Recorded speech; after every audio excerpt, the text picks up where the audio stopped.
ബ്രഹ്മ, വിഷ്ണു, മഹേശ്വരന്മാരെയും ശ്രീരാമ, ദുർഗ, ഹനുമാൻ, ദത്തത്രേയൻ എന്നിവരെയും പ്രതിനിധീകരിച്ചുകൊണ്ട് പൃഥ്വിമാതാവിനെ പുഷ്ടിപ്പെടുത്തിക്കൊണ്ട് കുളിരണിയിച്ചും കൊണ്ടും ഒഴുകുന്ന സപ്തസുന്ദരികളാകുന്നു സപ്തനദികൾ.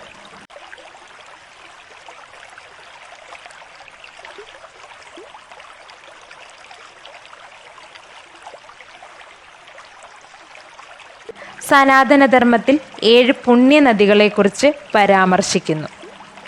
അവയാകുന്നു ഗംഗ, യമുന, ഗോദാവരി, സരസ്വതി, നർമ്മദ, സിന്ധു, കാവേരി എന്നിവ.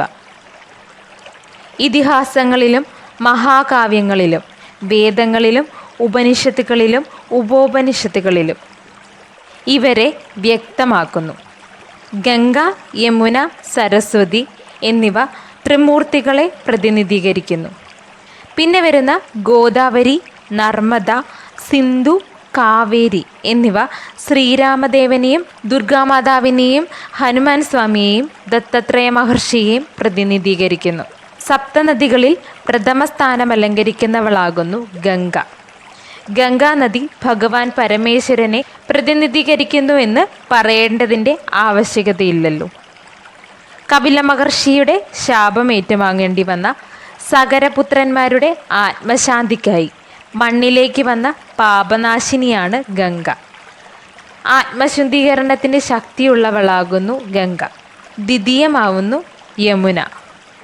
യമുനാ നദി വിഷ്ണു ഭഗവാനെ പ്രതിനിധീകരിക്കുന്നു. ശ്രീകൃഷ്ണ ഭഗവാന്റെ ജീവിതം യമുനാ നദിയുടെ കരയിലാകുന്നു.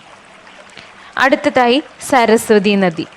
ബ്രഹ്മദേവനെ പ്രതിനിധീകരിക്കുന്നവളാകുന്നു സരസ്വതി നദി. ഗംഗ, യമുന, സരസ്വതിമാർ സംഗമിക്കുന്ന പുണ്യഭൂമിയെ ത്രിവേണി സംഗമമെന്ന് വിളിക്കുന്നു. ആ പുണ്യഭൂമി ത്രിമൂർത്തികളുടെ സംഗമഭൂമിയായി ആരാധിക്കപ്പെടുന്നു. ഇവിടെ സ്നാനം ചെയ്യുന്നതിലൂടെ ഒരു വ്യക്തിയുടെ പാപങ്ങളിൽ നിന്നുമെല്ലാം അവനെ ശുദ്ധമാക്കുന്നു.